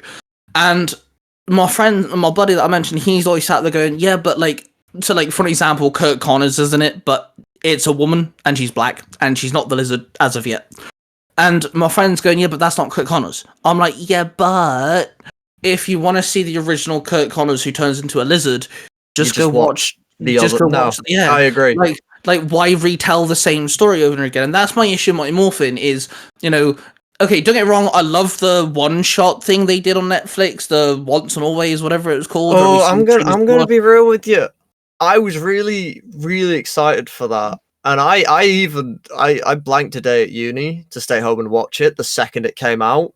I was really disappointed by it. I was really disappointed by it. Like, really? Yeah, there's stuff I liked. Like, I appreciated them trying to actually like elevate the story and respect the lore, but it really just felt like a half-handed attempt at doing Power Rangers. Like, when you can't even get the bloody suits right. What's going on with the neck? And why is the Megazord fight complete shit? I could have done better in a week. So, right, so this is kind of where I was going. So, like, as much as I like the fact that we had Once and Always and things, and we had Trinity's daughter, I like the Next Generation. I thought that's literally what I've done in my fanfiction is proteges, kids, their children, whatever the case may be. Continuing it. Yeah, so they become the next, like, so I've given Kira and Trent a daughter, so she's the next Yellow Dino Thunder Ranger. Lucas and Adira have a boy called Luca, so he's the next Time Force Blue. But then I've got in Space Pink. She's not related to anyone. She's just a massive fan. She's like the biggest geek ever. She's like the biggest fan of Power Rangers, and she ends up being in Space Pink. So like little things like Miss Marvel. It's the sort of thing. Yeah. So like, you know, I'm for it. I would really like the fact they did something for Trini finally, you know, and things, but. It's just like, hang on, so you want to do Mighty Morphin again, and there's certain things I need to dig at. So, like, a lot of people argued that it's after Cosmic Fury, which makes no sense because the creators of Power Rangers even said it's before Cosmic Fury. I will say, I'm from the perspective of somebody who hasn't actually watched Cosmic Fury. Like, I just watched the anniversary episode. So basically, there's one thing that Billy says in Cosmic Fury, which would then kind of suggest that it might be a prequel to Once and Always, but that's not the case whatsoever. Literally, the people who made both even said, "Look, it goes Dino Fury, Once and Always, Cosmic Fury." That's literally how it goes. So it is first. Yeah, Once and Always is first, and it's because of Zordon. That's the connection, or at least the idea that Zordon could be alive. Anyway, which is a shame because now it's no longer going, and we're getting some form of reboot. We're never actually going to find out if Zordon's actually alive or not, which is annoying. But like, I say yeah. keep him dead. I'm sick of bringing back characters because you can't make new characters. Well, see, like Robo Rita, I do like the idea. My only issue is that it is all fan service because it felt really lazy to me, honestly, because they finished Rita's story. She turned good, and they were dancing with Lord Zed, and it just felt like, oh, Mighty Morphin fans. It feels to me like it's a special that's claiming it's made for fans. You know, they're going to throw in the deep cut references when in reality it's made for the normies like my friend Zeke who haven't fucking watched a single episode of Power Rangers since 1994. Like, it's made for those people, so they're like, who do the Power Rangers fight? They fight Rita Repulsa, so Rita Repulsa's got to be the villain. This is where my issue is. Like, yeah, okay, Robo Rita's a good idea. Like, in general, Robo Rita is a good idea.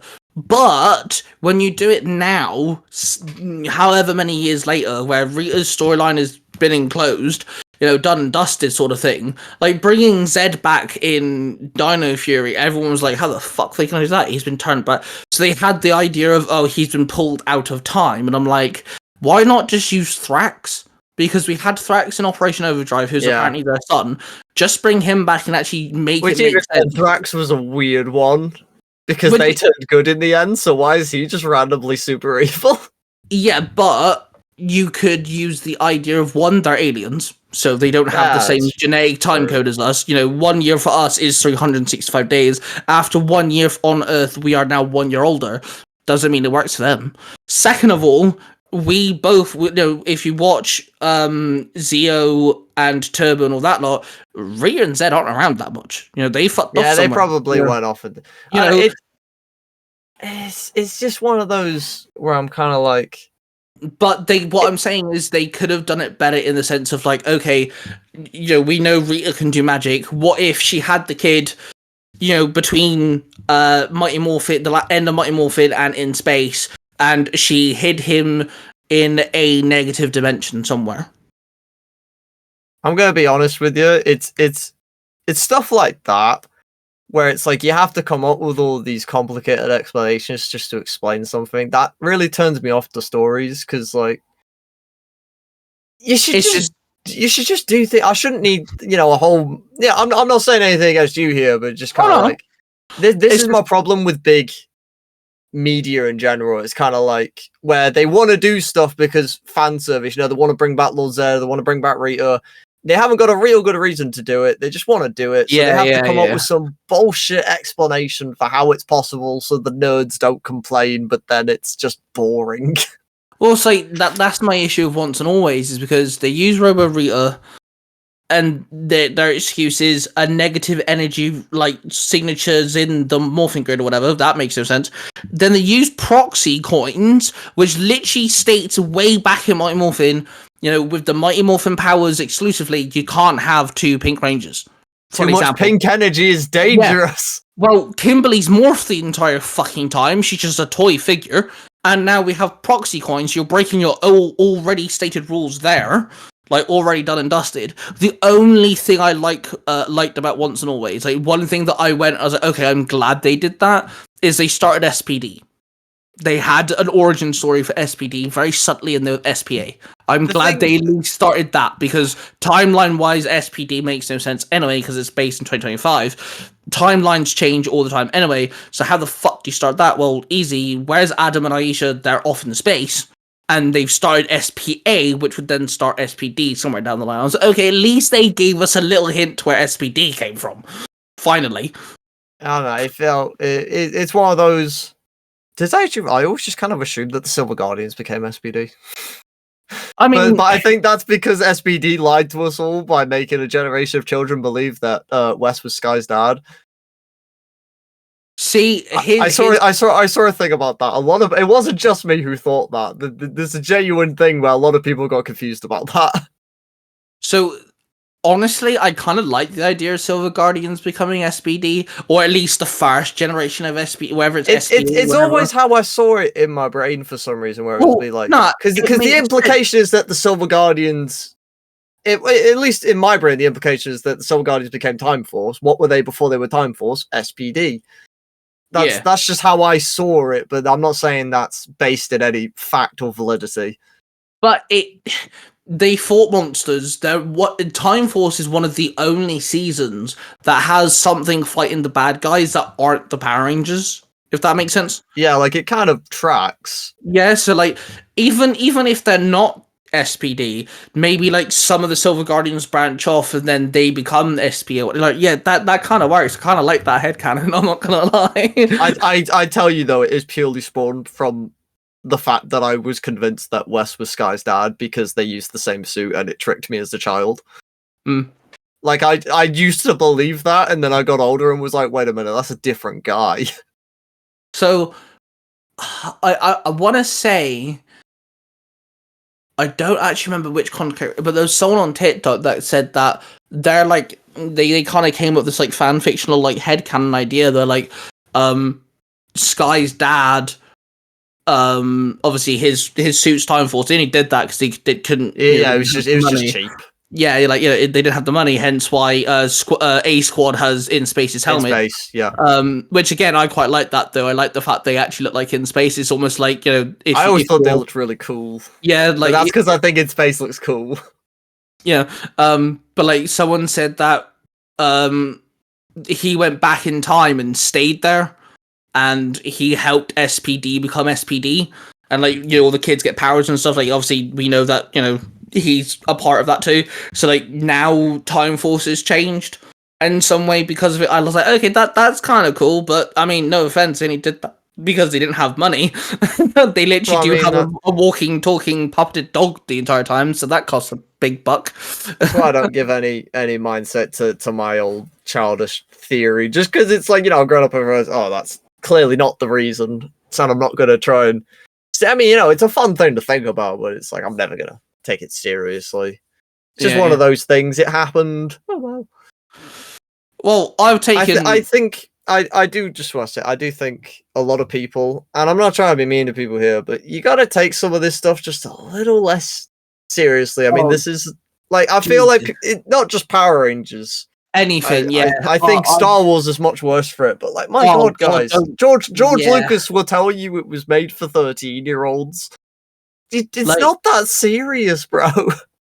Like, don't get me wrong, I am one of these people that, like, if something's adapted and it goes completely against what it's, like, based off, I'm there like, well, what's the fucking point adapting? Yeah, no, I agree with that. Like, you know, but like, if you're gonna do it, but like... Because, like, Last of Us Season 2 just wrapped up, and I'm not a fan. I am not a fan. I've not watched it. Do not tell me shit. I loved Season 1. Season 1, fucking phenomenal. I am so there for Season 1. Someone must have been clonked in the head between Season 1 and Season 2. As in, one of the writers must have been clonked in the head because they did something wrong there. Anyway. Guess which one. When it comes to... you know, like, you know, for an example, you mentioned MCU. Let's just quickly run there for a second.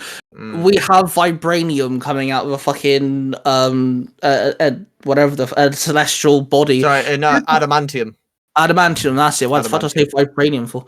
Adamantium. Who the fuck cares? They're trying to make X-Men a thing. Just let them do. Just let them cook for it. I say right. They're trying to do it. Just fucking do X-Men, man. It's not that hard. Yeah, well, I mean, the way they're going to be doing Avengers Doomsday, that's a different matter. No, right, hear me out, right? Doctor Strange, okay, he just rocks up and there's this whole mystical school of wizards. Never saw them before. They were never referenced before. But they're there. Is it that fucking outlandish to believe that the X-Men have just been there? Yeah, it's a big world. now they're just gonna use the whole thing of, oh yeah, they're from a different universe. It's just, it's just like, shut the fuck up, man. Yeah, it's dumb. Well, anyway, I've taken a way more time than I told you. No, So, I've enjoyed it. It's been fun. honestly, bro, thank you very much for coming on, and it's been an absolute blast. I mean, I always say this to my guests. People can tell me to fuck off if they want, but the door's open for if you ever want to come back on. I don't just interview people; we also geek out about things. I mean, if you want to come back on and we can geek out like about Power Rangers or something else, the door's open for you, bro. Like I'm happy for guests to return. You ever want me back? Just send a text. Awesome, bro. I'll be here. Awesome, man, because I think me and you could do a really good episode on Power Rangers. I think we could definitely dive into some stuff. I'd love to do a thing about Ben 10 with you as well. I think we'd have a good Ben 10 time. I haven't had a guest that's like I've had one potential person, but he's really busy all the time. But you've just said Ben 10. I think we're gonna have to do a Ben 10. Do you know what I'd actually love to do? Just as an idea for a start for an interview for you. Because I've thought about doing like retrospectives on some of my old stuff. Maybe we could do like a retrospective on like my old Ben 10 stuff. Talk about how we both got into Ben 10, stuff like that. Yeah. Have you watched the main 4 seasons, like main 4 series? Right. Yes, okay. Yeah. Absolutely. Then yeah, Ben. Okay. At some point later, give it a couple of weeks. I'm gonna have you back on for Ben 10, bro. That's it. Yeah. Let's do Ben 10. That's locked in. Awesome. I'll shake your hand. I mean. Virtually, yes. Metaphorically. There you go. Okay, so if people want to find out your animations and like what you do and where you are, where can people check you out, bro? So on YouTube, it's Cosmic Rust Animations, where I just post animations and films or whatever I do. Sometimes we do like art videos and stuff. It's fun. Instagram also, Cosmic Rust Animations. Same channel. I have a website which has even more dedicated stuff. Yes, we have a TikTok. I don't like TikTok, but we have one because people kept stealing my videos. Oh shit! Really? Oh my god, the Power Rangers one has been stolen like 10 times. It's pissing me. TikTok won't do anything about it. I submitted a thing. It's ridiculous. So I set up a TikTok just so I could post stuff first. Yeah. It's very annoying, but yeah, you can find us on there if you like. Cosmic Rust Animations again. Yeah, Cosmic Rust for life. Well, on the YouTube version of this episode, I'll make sure I link your YouTube down below so people can click on that and have a look. I mean, we've discussed his Spider-Man and other things. His animations are really cool. Spider-Man, Lego. Power Rangers. I did a lot of Transformers stuff back in the day, but I don't do Transformers anymore. But yeah, I do Star Wars. I'm working on a Star Wars thing now. Actually, if anybody's a Star Wars fan, that's very cool. Yeah, honestly, go check out Cosmic Animations. It's an absolute blast, especially if you're into like animations in general. I feel like a lot of people will respect it, especially the Power Ranger fans as well. And yeah, thank you everyone for tuning in, of course. Thanks again for Robyn for taking his time out of his day for hanging out with me and chatting with me about all different types of things. It's been a blast. And thank you. Obviously, if you're on Spotify, don't forget to rate us. If you're on YouTube, don't forget to subscribe. And we love your roar of passion, everybody, and we shall see you guys next time. What you have just listened to is a product created by the 3 Ranger Bros Studio. Hosted by 3 cosplaying fathers who happen to be massive geeks of all sorts of fandoms. They are Mark, the Red Cornish Ranger, Cosplay Dude 637, and Ty Tiger. The studio covers different types of YouTube videos, TikToks, podcasts, and live streams. If you wish to find out who cosplays who, the YouTube channel, the TikTok accounts, and the podcasts, and all of the other social media platforms, please go to the 3rangerbrostudios.com.